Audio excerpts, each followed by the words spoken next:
Magandang buhay! Welcome po dito sa Myra's Home Cooking. Dahil natakam talaga ako sa mga nakikita ko ditong lechon, ayan, nakapagluto ako kahit dito sa bahay. So, napakasarap talaga. Napakadali lang tong gawin. 3 ingredients lang po yung ating kakailanganin. So, unang-una ay meron tayong slab of pork belly dito, mga around 900 grams. Pag sa grocery ay ganito na po, nakarap na po yung karne. So, nasa inyo na po kung gaano kalaki or kaliit yung bibilhin nyo.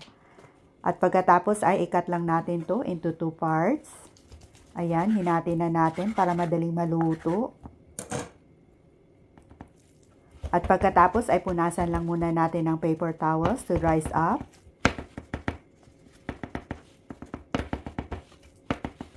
Ang sekreto para maging super crispy po itong ating roast pork belly ay ibabrush natin ng konting vinegar. So yung brown vinegar, maliban po sa nagpapakrispy itong vinegar ay nakakadagdag din ng kulay pag maluto na itong ating roast pork. At pagkatapos ay timplahan lang natin ng asin. Ayan.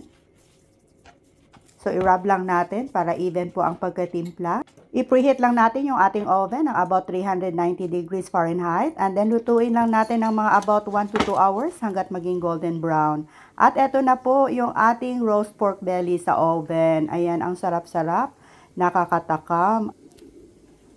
Ayan, napaka-crispy. Yun na nga yung sekreto natin, yung vinegar.